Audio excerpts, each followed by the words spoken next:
देखो last class में मैंने आपको कुछ सवाल करवा दिए थे, जिसमें सवाल हो गए थे जिसमें same electron number of electron होते हैं वो सवाल हो गए थे, डिफरेंट नंबर ऑफ इलेक्ट्रॉन होते हैं वो सवाल भी हो गए थे, जो सिंगल सेल के इलेक्ट्रॉन होते हैं वो वाला सवाल हो गया, जिसमें एक हाइड्रोजन सेल बनती है वो वाला सवाल हो गया था, है ना। और आपको एक पीएच का सवाल करवा रहा था, वो अभी वो रह रहा है, और आपको एक केसी का सवाल रह गया जिसमें इक्विलिब्रियम कॉन्सेप्ट आता है वो वाला। ठीक है, एक सवाल बोल रहा हूं, आप उसको नोट कर लें, फिर उसको करके दिखाता हूं। ठीक है, अगला सवाल खुद करोगे। ठीक, देखो क्वेश्चन है, calculate the equilibrium constant for the reaction, calculate the equilibrium constant for the reaction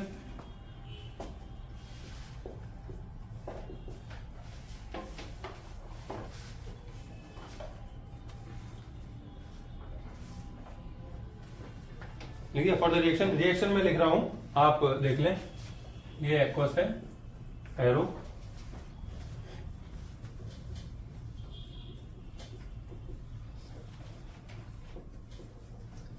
ये आपकी रिएक्शन है, सवाल है आपका, और इसमें आपको ई नॉट की वैल्यू दी गई है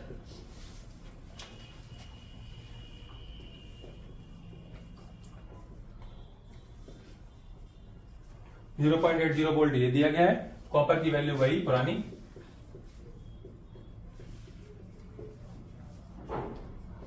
0.34 वोल्ट ये दिया गया है। ठीक है, पूछा क्या गया है आपसे, इक्विलिब्रियम कांस्टेंट केसी पूछा गया है।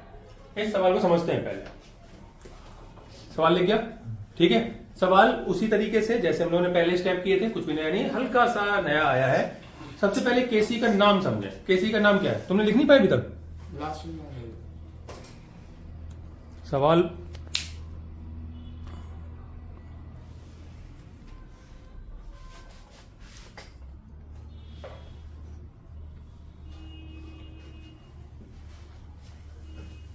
तो केसी क्या होता है, इसका नाम है इक्विलिब्रियम कांस्टेंट। क्या नाम है, इक्विलिब्रियम कांस्टेंट। समझे, इसका मतलब है इक्विलिब्रियम आ गया होगा तभी तो उसका कांस्टेंट है। तो इसको समझे, जब इक्विलिब्रियम आ गया तो रिएक्शन आगे पीछे कहीं नहीं बढ़ रही, यही तो होता है इक्विलिब्रियम। इसका मतलब है कि आपका जो फॉर्मूला था ई सेल वाला, पहले सवाल समझे कि ई सेल का एक फॉर्मूला होता है, यहां से मैं क्वेश्चन आंसर कर रहा हूं। ई सेल का फॉर्मूला होता था E naught cell minus 0.059 upon n log product upon reactant. Product की जगह हम लोग लिखते थे सी की पावर सी और डी की पावर डी अपॉन ए की पावर ए और बी की पावर ये लिखते थे। ये वास्तव में क्या होता है, केसी होता है। ये बात समझ में आ रही है, ये वास्तव में क्या होता है, केसी होता है। हाँ है ना, अगर ये बात आपको याद नहीं है तो ये आया है चैप्टर नंबर 7 इक्विलिब्रियम वाले से, क्लास 11 से, ये केसी है। तो नया फॉर्मूला क्या बना, अच्छा एक और बात, इक्विलिब्रियम आ गया है तो ई नॉट, ई सेल की वैल्यू कितनी होगी, 0।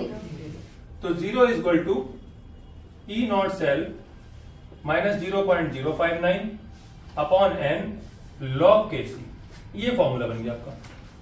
ठीक है, अब इस वाले को इधर ले लो तो क्या बन जाएगा, E naught cell is equal to, ये इधर आ गया ना, प्लस में हो जाएगा, is equal to 0.059 upon n log केसी।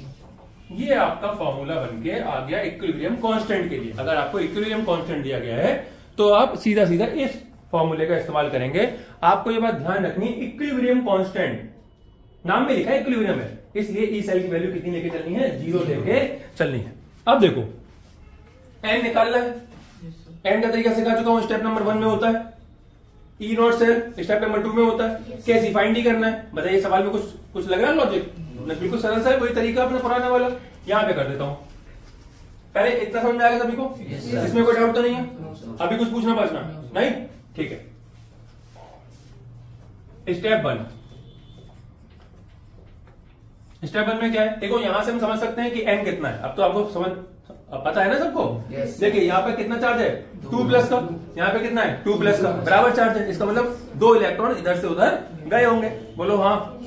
अगर फिर भी नहीं समझ में आया तो हम अपना वही कर लें, क्या हाँ इक्वेशन बना लो, Cu से Cu2 पॉजिटिव बना, मैं लिख देता हूँ Cu से बन रहा है कितना, Cu2 पॉजिटिव, तो इलेक्ट्रॉन कितने आ जाएंगे 2, और 2Ag लिखा हुआ है तो वही लिख देता हूँ, प्लस 2 इलेक्ट्रॉन, बेसिकली इसमें मल्टीप्लाई हुआ है, याद है ना, और यहाँ बनेगा 2Ag, तो इलेक्ट्रॉन इलेक्ट्रॉन कट गए, और इक्वेशन फिर से मेरी वही आ जाएगी, Cu plus 2Ag positive, arrow Cu2 positive plus 2Ag। क्या ये बात समझ में आ गई, और एन की वैल्यू यहाँ पे कितनी आ गई, 2। इतने में कोई दिक्कत, पक्का ऑक्सीडेशन रिडक्शन निकाल लेंगे। ठीक, देखो यहाँ पे कितना लिखा है, 0 0 लिखा है या नहीं? 0 से वैल्यू कितनी हो रही है, 2, मतलब वैल्यू क्या हो रही है, बढ़ रही है ऑक्सीडेशन। और ये +1 मतलब 1 और 2 हो जाएगा, तो ये वैल्यू 1 से कितनी आ रही है, 0, तो घट रही है मतलब रिडक्शन।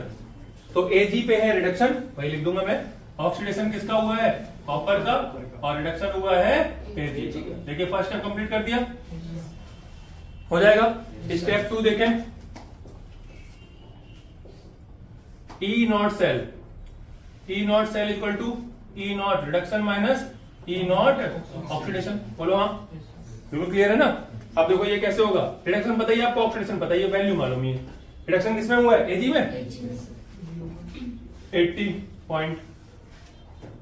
0.80 माइनस 0.34, तो माइनस कर लो, कितना बचा 46, 0.46 वोल्ट। ये आपका क्या आ गया, E0 सेल आ गया। इसमें कोई डाउट है किसी को? 2 स्टेप कंप्लीट हो गए। अब बस तीसरे स्टेप में इस फॉर्मूले में वैल्यू डालनी है और सॉल्व करना है। अब ऐसे प्रॉब्लम क्या है, प्रॉब्लम यह है कि Kc जो है ना वो लॉग के साथ है, सॉल्व करते समय एंटी लॉग आएगा। तो पहले इतना नोट कर लो, फिर आगे करते हैं। नोट कर लो। अब यहाँ स्टेप नंबर 2 तक हम पहुंच गए। अब स्टेप नंबर 3 को मैं यहाँ करता हूँ। फॉर्मूला सबको याद है ना? ठीक है, ध्यान देख लेना। अब इसको मैं हटा रहा हूं और यहाँ पर स्टेप नंबर 3 कर देता हूं। सवाल आपके सामने रहेगा पूरा। अब ऊपर देखो कैलकुलेशन कैसे हो रही है। E0 cell equal to 0.059 upon n log Kc। ठीक है, वैल्यू आपको पता ही है आपको, तो यहाँ पे वैल्यू डाल दीजिएगा। 0.46 इक्वल टू 0.059 अपॉन n की वैल्यू कितनी है 2 और log Kc। इसको यहीं छोड़ दीजिएगा, ये 2 मल्टीप्लाइंग और ये डिवाइड में। ठीक है, तो 0.46 into 2 upon 0.059 equal to log Kc हो जाएगा इतना। Sorry log Kc। अब ये जब ये जो बायो वालों के लिए मैथ वाले अपना कर ही लेंगे। डेसिमल हटा दिया, इसका डेसिमल हटाया, 2 पॉइंट इधर खिसक गए और इसका 3 पॉइंट खिसकना था तो एक 0 ऊपर लगा दी, 20 कर दिया। ये समझ में आ गई ना? मुझे हो सकता है कुछ बायो वाले होशियार हो, मैं अपनी तरफ से एहतियातन बता देता हूँ कि अगर किसी की स्थिति गड़बड़ है तो अपना देख ले। तो अब ये क्या बचा आपका 46 इंटू 20 अपॉन 59 बचा। ठीक है, मैं यहाँ लिख देता हूँ, ये बचा 46 इंटू 20 अपॉन 59। सॉल्व कर लिया किसी ने? Yes sir. कितना आ रहा है बताओ? 15.58 बस, इतना ही। सुने, अब जैसे ये आया तो सबसे पहले एक बात ध्यान से समझो, जिन सवालों में लॉग लगता है, जिन सवालों में लॉग इस्तेमाल हो रहा हो, समझ गए ना, उन सवालों में डेसिमल के बाद 2 डिजिट चाहिए होते हैं, ये तो चाहिए। और जिन सवालों में एंटी लॉग लग रहा हो, उनको अगर परफेक्ट रखना है तो उनके बाद डेसिमल के बाद 4 डिजिट होने चाहिए, क्योंकि उन चारों डिजिट का ही तो एंटी लॉग निकलेगा। एंटी लॉग डेसिमल के बाद के 4 डिजिट का निकलता है। आज तो तुमने डिजिट ही नहीं लिए तो क्या ही एंटी लॉग निकलेगा। जैसे एक बच्चे ने यहां तक सॉल्व किया, अब इसके आगे मुझे क्या एजम्पशन लेना पड़ेगा? 0 0 की एजम्पशन लेनी पड़ेगी, क्योंकि मैं डेसिमल के बाद की तो 4 डिजिट देखने थे। तो 58 को मैं देखूंगा कहां पे, कुछ है ही नहीं, तो 0 में ही देखना पड़ेगा। और हो सकता है 9 आ रहा हो उसके बाद, या 7 आ रहा हो, तो इसलिए आपको थोड़ा और भी कैलकुलेट करना चाहिए था। तो बताओ इसके आगे कितना आ रहा है? चलो जल्दी से कैलकुलेट करो पहले और बताओ। यहां पर आगे कितना आ रहा है? 32 और आ रहा है। ठीक है भाई, अब जरा इसको सॉल्व कर लेते हैं। तो ये आपका सॉल्व हो गया, आ गया 15.5832 इक्वल टू log Kc। और हो जाएगा। अब ये log इधर लाओ तो क्या हो जाएगा? 1 अपॉन log हो जाएगा कि नहीं? तो 1 अपॉन log 15.5832 Kc हो रहा है ना? उधर इरेज करना है। ठीक है, तो यहां पर Kc की वैल्यू निकालनी है। 1 अपॉन लॉग को बोलते हैं एंटी लॉग। Anti log 15.5832। तो देखो, जिनको एंटी लॉग निकालने था बिल्कुल सरल तरीके से सिखा रहा हूं, कोई फॉर्मूला बाजी नहीं। कुछ लोग 1 पॉइंट का सिस्टम भी सिखाते हैं, मतलब डिजिट के बाद 1 पॉइंट लगा लो, पावर में से n-1 कर लो, वो सब कोई ड्रामेबाजी नहीं। ठीक है, आप एक सरल तरीका देखो। एंटी लॉग में पहली बात, जैसे मैं लॉग में क्या करता था, डेसिमल को इधर उधर करवा लेता था। एंटी लॉग में कभी भी डेसिमल नहीं खिसकाना है, किसी भी स्थिति में, चाहे डेसिमल 0 0 ही सही क्यों ना स्टार्ट हो। क्योंकि एंटीलॉग हम 0 0 का भी देख सकते हैं 0 में, ठीक है ना।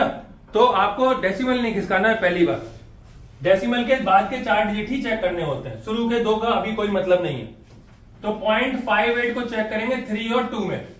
एंटीलॉग की टेबल खोलो, 0.58 का 3 में वैल्यू बताओ, बोलो 3828 3828 और 2 का मीन डिफरेंस 2 है, ठीक है। तो 3828 और 2, तो ये हो गया 3830 हो गया, 28 2 30, हाँ है ना। कितना समझ में आ गया? ये देखने का तरीका बिल्कुल वैसा ही है जैसे लॉग देखा था, इधर नंबर लिखा होगा पहले टेबल में, दूसरे टेबल में, दोनों को उठा के जोड़ दिया। इतने में कोई डाउट किसी को?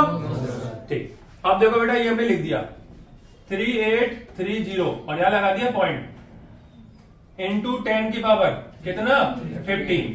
जो भी यहां लिखा है, जो भी यहां लिखा है वो कहां चला जाएगा? पावर में। लेकिन प्लस वाली, माइनस में अगर आ रहा हो तो देखने का तरीका दूसरा है। प्लस वालों के लिए ये बात है, माइनस वालों के लिए नहीं है। माइनस में फिर प्लस माइनस का एक तरकीब लगानी पड़ती है, ठीक है ना, कुछ कन्वर्जन करने पड़ते तब ऐसा कर पाएंगे।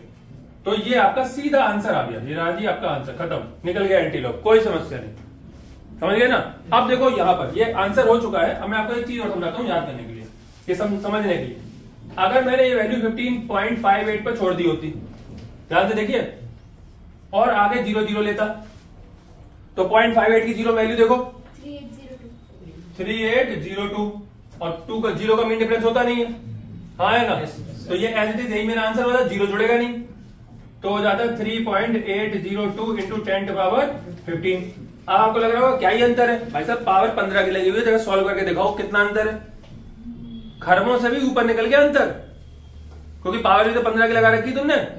अगर ये बात अभी भी नहीं आ रही भेजे में, तो इसको ऐसे सोचो, मान लो इसी सवाल को सॉल्व करके दिखा रहा हूं। एक डिजिट लिखी हुई है ये 2 पॉइंट और यहां पे लिखी है 2.5832। इसका आंसर बनेगा 3.830 इंटू 10 की पावर 2 और इसका आंसर बनेगा इतना। यह समझा रही जरा, 10 की पावर 2 का मतलब 100, सॉल्व करोगे कितना हो जाएगा 380.2 और ये कितना हो जाएगा 383.0। क्यों? क्योंकि अभी 2 की पावर थी। अब यहीं पे अगर मैं 3 की पावर कर देता तो डेसिमल खिसक के यहां से चला जाता, बोलो आए ना, और ये खिसक के कहां चला जाता? यहां चला जाता। अब कितने का डिफरेंस हो गया देखो 28 का। और अगर ये मैं 4 की पावर कर देता 4, तो एक 0 और बढ़ती, एक 0 और बढ़ती, अब कितने का डिफरेंस हो गया? तो बात समझ में आ रही? 15 की पावर लगी हुई है, डिफरेंस समझ में आया कितना होगा? करोड़ों में चला गया, अरबों खरबों में, करोड़ तो 7 ही होते पावर में। इसलिए कहा था कि जब डेसिमल आप सॉल्व कर रहे हो तो डेसिमल के बाद 4 डिजिट ले जाओ, जिससे आपके आंसर की एक्यूरेसी मेंटेन रहे। बुक ने इसको राउंड ऑफ करके 59 कर लिया या किसने क्या कर लिया, उससे मुझे कोई मतलब नहीं है। मैं आपको एक्चुअल बात समझा रहा हूं और ये समझा रहा हूं कि आखिर क्यों हमें करना चाहिए, क्योंकि जितना बड़ा नंबर डेसिमल के आगे होगा उतना ही ज्यादा डिफरेंस खड़ा होगा, क्योंकि वो तो 0 है ना, 15 क्या है? 15 0 है, 15 0 लगाओगे वैल्यू और बढ़ती जाएगी। नहीं समझ आया अभी भी? अब मैं यहां 10 लिख दूं, घटा नहीं पाओ, कितना बड़ा अंतर पड़ा। बात क्लियर हो गई? इसीलिए एंटी लॉग वाले सभी सवालों में हमें राउंड ऑफ वाउंड ऑफ नहीं करना चाहिए, क्योंकि हल्के से अंतर से इतना बड़ा अंतर खड़ा हो जाता है। समझ में आ गया? बिल्कुल एक्यूरेट करना चाहिए जिस सवाल। एंटी लॉग पूरे चैप्टर में एक ही जगह है, केसी वाले में। लॉग वाले में 2 डिजिट तक आप एक्यूरेट रखिए, क्योंकि लास्ट के 2 डिजिट की वैल्यू चेक करनी होती है, बाकी छोड़ दीजिएगा। क्या बात क्लियर है? इसको नोट कर लो, सवाल हो गया बेटा, आंसर आ गया, फटाफट नोट करो। अब यहां से सबको आ गया। एक क्वेश्चन और दे रहा हूं बिल्कुल सेम स्टाइल का, लिखिए calculate the value of equilibrium constant, calculate the value of equilibrium constant for the reaction 4Br negative plus O2 plus 4H positive, 2Br2 plus 2H2O।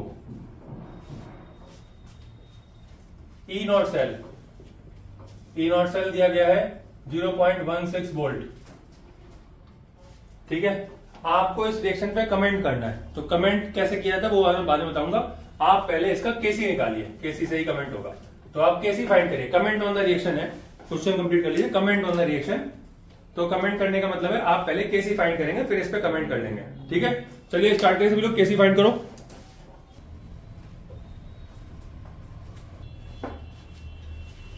इसका आंसर बताओ, इसका सॉल्यूशन कितना, उसको रोको, इसको बताओ पहले इसका कितना आया था 15.5932। ठीक है, अब ये हो गया तुम्हारा 15.5932, ये हो गया लॉग केसी के बराबर। ठीक है ना, लॉग इधर आएगा तो क्या हो जाएगा 1 अपॉन लॉग 15.5932 इक्वल टू केसी हो जाएगा। 1 अपॉन लॉग को क्या बोलते हैं एंटी लॉग 15.5932 इक्वल टू केसी। ठीक है, कैसे देखेंगे, डेसिमल के बाद वाले 4 डिजिट इंपॉर्टेंट है क्योंकि उन्हीं का एंटी लॉग दिखता है। शुरू वाले का जो मतलब पावर में चला जाता है ये अलग होता है, तो डेसिमल के बाद 4 डिजिट होने चाहिए। अगर आप राउंड ऑफ करेंगे तो एंटी लॉग गलत ही निकलेगा। बताओ 0.59 का 3 में कितनी वैल्यू आई है 3917। सही चेक कर लिया। यस। और राउंड ऑफ कितना है, मीन डिफरेंस 2 है। 2 है 3 है 2, तो ये हो गया 3919।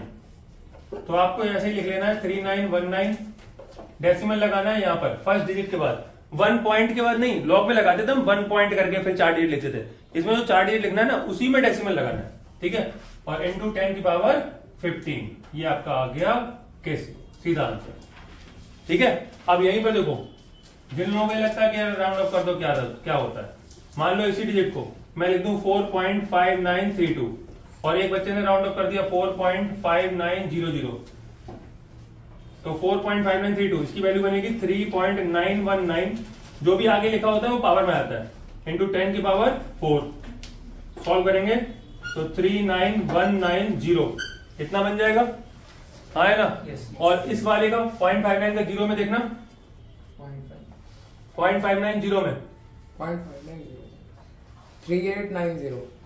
3890 ये बता रहे हैं, तो 3890 डेसिमल यहाँ पर और इंटू 10 की पावर 4, तो ये खिसक के हो जाएगा 38900। उम्मीद है इतने में आपको अच्छा खासा डिफरेंस देखने को लग रहा है, हाँ है ना। हो गया, कितने पॉइंट का हो गया डिफरेंस, 8900 ये है, 9290 पॉइंट के आसपास का चला गया, 200-300 पॉइंट के आसपास का। तो जैसे अब मैं 5 पावर कर दूंगा तो एक और 0 बढ़ जाएगी, तो 2500-3000 पॉइंट के आसपास चला जाएगा। तो जितना ज्यादा पावर होगा उतना ही बड़ा डिफरेंस खड़ा हो जाएगा। इसीलिए डेसिमल के बाद 4 डिजिट निकालें। कितने डिजिट निकालें 4, तभी एंटी लॉग सॉल्व करें। लॉग में डेसिमल के बाद 2 डिजिट निकालें, हो जाएगा, हाँ है ना। ठीक है, अब देखो मैंने एक और सवाल लिख दिया था ये वाला, इसमें भी आपको केसी कैलकुलेट करना है। ठीक है ना, फटाफट इसका केसी निकालो जल्दी से। सवाल वही है 70370। अब बोलो आंसर कितना है, किसने कर लिया इस सवाल को, गलत है। और बताओ गलत, एक एक करके बोलो। 741 गलत, गलत, गलत, गलत।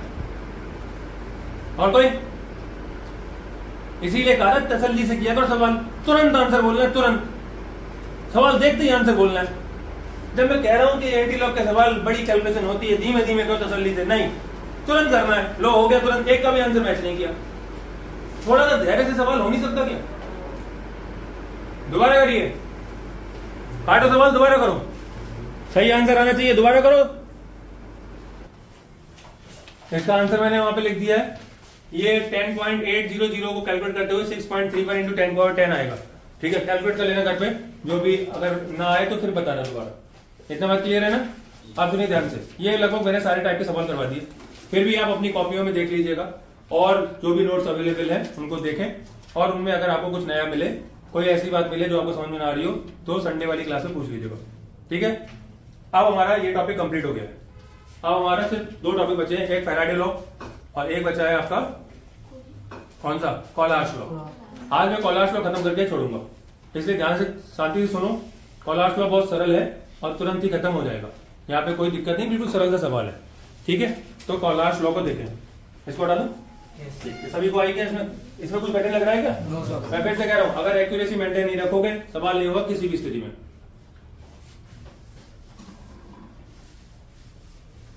देखिए कॉलार्श लॉ में क्या है, इंडिपेंडेंट माइग्रेशन ऑफ आयंस का लॉ है। सरल शब्दों में समझाता हूं। मान लीजिए मेरे पास NaCl है और Na में सोडियम आयन जो है वो करंट लेके जा रहे हैं, चाहेंगे तो क्लोरीन भी, लेकिन मैं समझाने के लिए बोल रहा हूं। अगर सोडियम आयन करंट लेके जा रहे हैं और इनके पास NaOH का सॉल्यूशन है तो उसमें भी सोडियम आयन लेके जा रहे हैं, तो जितने मान लीजिए मेरे पास 10 सोडियम आयन है, इनके पास भी 10 ही है, तो जितना सोडियम आयन मेरे सोडियम आयन करंट लेके जाएंगे उतना ही इनके लेके जाएंगे। ये है कोलार्स लॉ का बेसिक। इसका मतलब क्या है, वो इंडिपेंडेंट होता है कि वो किससे एसोसिएटेड है। NaCl के साथ जुड़ा था, Na इनका वाला NaOH के साथ जुड़ा हुआ था, तो इस बात से कोई अंतर नहीं पड़ा वो किसके साथ जुड़ा था। जब वो अलग हो गया तो अगर Na पॉजिटिव है तो वो उतना ही करंट लेके जाएगा, चाहे वो Na पॉजिटिव किसी से भी आया हो, चाहे वो NaNO3 से आया हो, NaCl से आया हो या NaOH से आया हो, Na करंट उतना ही ले जाएगा। तो यही है इंडिपेंडेंट माइग्रेशन, ठीक है ना। ये है पहला कोलार्स का लॉ। पहले बात समझ में आ गई थी, हाँ है ना। अब यहां पर तुम्हें दो बातें और बतानी पड़ेंगी इलेक्ट्रोलाइट के बारे में। तो इलेक्ट्रोलाइट क्या होते हैं, जो पानी में जाने पर डिसोसिएट हो जाए, करंट को फ्लो करवा दें, इलेक्ट्रोलाइट है। अब ये होते हैं दो टाइप के, एक स्ट्रॉन्ग इलेक्ट्रोलाइट और एक वीक इलेक्ट्रोलाइट, ठीक है। स्ट्रॉन्ग इलेक्ट्रोलाइट क्या होते हैं, जो पानी में जाने पर पूरा पूरा डिसोसिएट हो जाए तो वो स्ट्रॉन्ग इलेक्ट्रोलाइट। जैसे NaCl जो है वो पानी में जाने पर क्या होता है, कंप्लीट डिसोसिएट हो जाता है, Na positive plus Cl negative. बोलो आए ना। इसी की इसकी जगह अगर मैं कुछ और ले लूं, मान लो मैं ले लूं CH3COONA, तो क्या होगा, ये टूट जाएगा CH3COO1 negative plus Na1 positive में, हो जाएगा या नहीं। क्या ये फर्दर टूट सकता है? नहीं टूट सकता, क्योंकि जितना टूटना था टूट गया। ये वाला टूट सकता है, तो हाँ, इसका आंसर है हाँ, क्योंकि ये अभी डिसोसिएशन हो सकता है। इसीलिए स्ट्रॉन्ग इलेक्ट्रोलाइट अगर एक बार कंप्लीटली डिसोसिएट हो चुका है और आप उसमें पानी मिलाते हैं, उसका डाइल्यूशन करते हैं, तो आपका जो मोलर जो कंडक्टेंस है वो क्या हो जाएगी, घट जाएगी, डिक्रीज हो जाएगी। समझ में आया ना, मोलर कंडक्टेंस याद आ रहा है ना। हाँ, तो वो क्या, उसकी वैल्यू क्या हो जाएगी, कम होने लगेगी, क्योंकि नंबर ऑफ आयंस की संख्या क्या हो रही है, कम हो रही है। जिनको ये समझ में आ रहा कम कैसे हो रही है, उनके लिए पहले एक बीकर में पानी इतना भरा हुआ था, इसमें मान लीजिए 10 आयन थे, 10 Na थे और 10 Cl थे, और वो इतने में घूम रहे थे, तो करंट इतने में ले जाना था। अब मैंने इसमें पानी डाल दिया, इतने डबल कर दिया, तो अब यही आयन इस पूरे में घूम रहे हैं ना। जब ये इतने में घूम रहे थे तब मान लो इतने बड़े पार्ट में एक आयन आ रहा था, एक Na का एक Cl का। अब अगर वो इतने में घूमेंगे तो एक Na एक Cl नहीं आएगा, एक ही आएगा, चाहे Na का है चाहे Cl का है, क्योंकि अब उसे इसमें भी तो घूमना है। तो number of ion per unit volume क्या हो रहे हैं, कम हो रहे हैं, हाँ है ना। आपने शरबत बनाया, बहुत मीठा बना, मैंने उसमें पानी मिला दिया, तो क्या हो गया, शक्कर क्या हो गई, शक्कर थोड़ा कम हो गई, पर यूनिट वॉल्यूम के हिसाब से शक्कर कम हो गई। ऐसा थोड़ा जो शक्कर कम हो गई, हमने पानी मिलाया शक्कर घटती जा रही है, शक्कर नहीं घट जा रही। आप पानी मिला रहे हैं ना, तो पर यूनिट वॉल्यूम पर शक्कर तो पूरे में डिसॉल्व होगी, तो पर यूनिट वॉल्यूम के हिसाब से क्या हो रही है, उसकी क्वांटिटी कम हो रही है। तो ऐसे ही इसकी कंडक्टेंस क्या होती है, घटती जाती है। ये क्या होता है, ये इसमें आप जब पानी मिलाओगे तो ये और टूट जाएगा, और मिलाओगे और टूट जाएगा, और मिलाओगे और टूट जाएगा। तो वीक इलेक्ट्रोलाइट इसी तरह पानी मिलाने से उनकी कंडक्टेंस क्या होती है, बढ़ती चली जाती है, ठीक है ना। मतलब कभी भी कम नहीं होती, घटती नहीं है, बढ़ती ही रहती है। कब तक बढ़ती रहती है, जब तक इनफाइनाइट अमाउंट ऑफ वाटर ना मिला दिया जाए। अब इनफाइनाइट तो कोई मिला नहीं पाता है, तो इसका मतलब हम ये मानते हैं कि बढ़ती ही रहती है, ठीक है ना। लिमिटिंग मोलर कंडक्टेंस वाला कॉन्सेप्ट है यहाँ पर, ठीक है ना। तो वो बढ़ती ही रहती है, बढ़ती रहती है। और ये मतलब ऐसे समझ लो कि जैसे पूरा समुद्र मिला दो, तब उसके बाद पूरा समुद्र मिला दिया, पृथ्वी पे जितना पानी है वो सारा मिला दिया, और फिर उसके बाद एक लोटा और मिला दिया, तब जाके कम होगी। तो वो तुम लोटा लेके कहां से आओगे, सारा मिला दिया तुमने, तो बात समझ आएगी ना। इसका मतलब है लगभग हम ये मानते हैं कि इसकी कभी भी कम नहीं होगी, ठीक है ना। समझ गए मेरी बात, तो ये बढ़ेगी ही बढ़ेगी। क्यों, क्योंकि इसमें और आयंस टूट जाएंगे, तो वो फिर थोड़ा सा बढ़ा देगी। क्या ये बात क्लियर होगी, ठीक है। अब जरा इस बात को समझते हैं। जो स्टैंडर्ड वैल्यू होती है, जब स्टैंडर्ड वैल्यू मतलब मैक्सिमम अमाउंट ऑफ करंट, जो भी मतलब मोलर कंडक्टेंस जो भी पॉसिबल थी, वो लिखते हैं हम लैम्डा नॉट एम से, ये स्टैंडर्ड, ठीक है ना, समझ आ गया।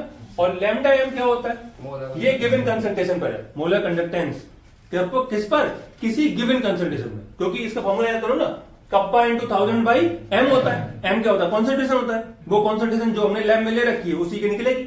लेकिन यहां पर क्या है, इनफाइनाइट, मतलब जितना मैक्सिमम जो निकल सकता था, मैक्सिमम वीक के लिए इनफाइनाइट भी निकलता है, स्ट्रॉन्ग के लिए जैसे डिसोसिएट हो जाए तभी निकल आएगा, ठीक है ना। इसका मतलब है किसी भी सॉल्यूशन की लैम्डा नॉट एम से वैल्यू ज्यादा नहीं निकलेगी, मैक्सिमम निकलेगी लैम्डा नॉट एम तक, चाहे वो वीक हो फिर चाहे स्ट्रॉन्ग चल रहा हो। क्या ये बात समझ में आ गई ना? Yes. हाँ है ना? वीक के लिए इनफाइनाइट अमाउंट ऑफ वाटर और इसके लिए एक निश्चित अमाउंट ऑफ वाटर जिसमें वो पूरा डिसोसिएट हो जाए वहां पर। उसके बाद तुमने कुछ भी किया उसमें तो कंडक्टेंस घटनी है। क्या ये बात समझ में आ गई? हाँ है ना? तो हम पहला पोलार्स के एप्लीकेशन में ये सीखेंगे कि लैम्डा नॉट हम कैसे निकालते हैं। ये वाला तुम्हें पहले से पता है, ये वाला सीखेंगे कैसे निकालते हैं। एक बिल्कुल सरल तरीका सिखा रहा हूं, 1 मिनट में आ जाएगा यूं चुटकी बजाते हुए। देखो कैसे। आपको कोई वैल्यू दी है, जैसे लिखा है CH3COOH, ये लिखा हुआ है। इसकी कुछ भी वैल्यू मान लेते हैं लैम्डा नॉट एम इन तीनों चारों का। मान लो इसका मान लिया मैंने 100, ठीक है। और आपको एक वैल्यू दी थी NaCl और इसका मान लिया मैंने 50। एक आपको कुछ दे दिया CH3CONA, इसकी वैल्यू इन्होंने कह दिया कि पता करो इसकी वैल्यू क्या है। और आपको HCl की और दे दी, HCl की वैल्यू दे दी कुछ आपको, मान लो समझाने के लिए खाली बोल रहा हूं, मान लो मैंने मान लिया कितना, मान लो कितना, 25। चलो 25 ले लो, ठीक है भाई। तो बिल्कुल सरल तरीका क्या है कि जिस चीज को फाइंड करना है उसको पहले डिसोसिएट कर लो मन में। एक Na हो गया और एक CH3CO, 2 पार्ट हो गए। हाँ है ना? Na मेरा कहां मिल रहा है? इस वाले में। और CH3CO कहां मिल रहा है? इस वाले में। तो इन दोनों को जोड़ दो, कितना हो जाएगा? 150 हो जाएगा। जब मैं इन दोनों को जोड़ूंगा तो ये Cl और ये H, ये एक्स्ट्रा आ रहे हैं मेरे पास कि नहीं? आ रहे हैं। और H और Cl मतलब HCl, इसका कितना होता है? 25। तो इस 25 को घटा दो तो कितना हो जाएगा? 125 आंसर। बस इतना सरल, इतना ही सरल है, बस चुटकी बजा के निकल आता है। बुक में इसको ऐसे लिखा है कि इसको तोड़ो उसको जोड़ो, तुम्हें कुछ नहीं करना, आंसर निकालेंगे, इतना सरल काम करना है। लेकिन लिखने का इसका एक तरीका है, पहले समझ लो, पहले तसल्ली समझो, तरीका समझ लो कैसे करना है। अच्छा, एक इसका सवाल और भी होता है, वो भी समझ लो। एक सवाल होता है जैसे लैम्डा नॉट mg की वैल्यू दे दी हमने, दे दिया मानो 100। Lambda naught Cl1 negative ion की वैल्यू दे दी सपोज 70, और पूछा लैम्डा नॉट MgCl2 की वैल्यू बताओ। तो भाई लैम्डा नॉट MgCl2, एक mg 2 Cl, mg की 100, Cl की 70, 2 Cl की 140, तो 140 और 100 240 आंसर। कैसे आया? 100 प्लस 70 प्लस 70 240। इतना ही सरल है, बस इतना ही, ज्यादा बुद्धि लगाने की जरूरत नहीं, 2 मिनट में हो जाता है। समझ में आया सबको कैसे करना है? आप जरा लिखने का तरीका देख लो। यहां किसी को पूछना है इसमें? पक्का? ठीक है, फटाफट इसको नोट करो। ये समझ में आएगा सबको? इसको कैसे लिखते हैं जरा उसको देखो। इसको डालो यहां से। मान लीजिए यही सवाल करना था, तो आप लिखेंगे lambda naught CH3COONA equal to किसके बराबर होगा? इन दोनों के सम के बराबर। तो इन दोनों को डिसोसिएट कर देना, बस बहुत बड़ा काम नहीं है। इन दोनों को जोड़ना है ना, याद है ना ये बात? इन दोनों का अलग है, lambda naught CH3COO1 negative plus lambda naught Na positive, ठीक है भाई। और प्लस कर लो, ये प्लस अलग है, इन दोनों को जोड़ रहा है, ठीक है। और प्लस, सॉरी Na पॉजिटिव नहीं है, यहाँ पर H आएगा, H पॉजिटिव। और प्लस ये वाला कौन सा? Lambda naught Na positive plus lambda naught Cl negative हो जाएगा। और माइनस कर दो इसमें से क्या? HCl। अरे इन दोनों को जोड़ के HCl ही तो माइनस किया था ना, तो minus lambda naught H positive minus lambda naught Cl negative. बस इसके बाद तुम वैल्यू लिख दो। इन दोनों की वैल्यू कितनी है? 100 plus 50 minus 25 is equal to 125। सीधा आंसर। बस लिखने में भी कोई बहुत बड़ी कारीगरी नहीं है। आपने इन दोनों को जोड़ा था, इन दोनों को लिख दिया, अलग अलग कर दिया, इसको घटाया था उसको लिख दिया, तो कोई बहुत बड़ा कारनामा नहीं है जो हो ना पाए। ये फर्स्ट एप्लीकेशन है। बोलो कोई कंफ्यूजन है क्या? ठीक है, संडे को क्लास होगी, उस दिन ये खत्म कर देंगे, ठीक है। आज की क्लास ओवर।